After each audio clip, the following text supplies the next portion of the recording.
Vrijeme poklada još traje, ali bliže se i čista srijeda i početak korizme, pa valja iskoristiti svaku priliku za zabavu pod maskama. Još se nisu slegli dojmovi od prošlog vikenda i lude zabave na maškarama u Portanovi.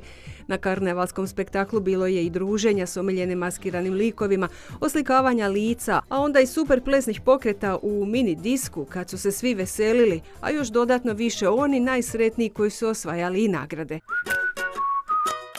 U sličnom ritmu nastavljeno je i ovog vikenda i to na karnevalu u Twisteru, odakle su pozvali Budi zvijezda Twisti karnevala, bio ti junak, princeza ili koala. Klaunovi su spremni za smijeh i šalu, najbolji provod na Twister karnevalu. I ovom je prilikom Twisti birao karnevalske zvijezde, kostimirani mališani bili su glavne zvijezde Twistijeve karnevalske povorke.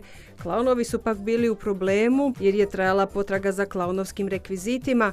Misija je bila spašavanje karnevala, odnosno šašavo natjecanje u jedenju krafnica. Twistijevi karnevalski izazovi obuhvaćali su pak zabavne igre sa Twistijem i klaunovima koji sve rade krivo, ali djeca spašavaju stvar.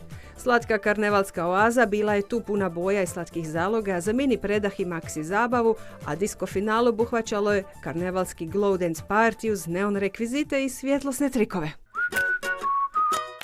A ovog smo vikenda i u znaku Valentinova. U Portanovi se slavila ljubav na poseban način. U prizemlju kod Infopulta čekao vas je fotobut i fotovol za stvaranje najljepših uspomena, dok su hostese dijelile simbolične balone u obliku srca i leđero poklon bonove za ugodne trenutke uz kavu. No kakvo je to Valentinovo bez darova? Svi posjetitelji Portanove u tom su razdoblju imali priliku uključiti se u nagradni natječaj Neka ljubav govori. Sve što je bilo potrebno učiniti je napisati zašto je baš on ili ona vaša osoba, ubaciti poruku u valentinovsku kutiju i na taj način sudjelovati u osvajanju vrijednih nagrada koje su osigurali Amen i Heta.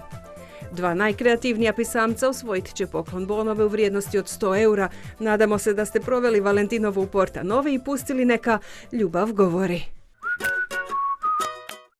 Valentinova je savršena prilika za darivanje, a Portanova poklon kartica donosi rješenje koje spaja pažnju, praktičnost i osobni izbor.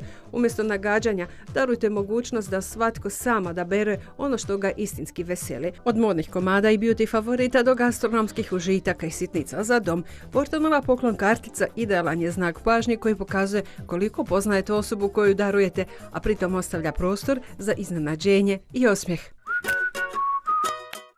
Trgovine u Portanovi neće raditi niti jednu nedjelju u veljači, stoga svoju kupovinu obavite do subote, ali i zabava nestaje jer drugi kat radi prema prilagođenom radnom vremenu koje u svakom trenutku možete provjeriti na web stranici Portanove.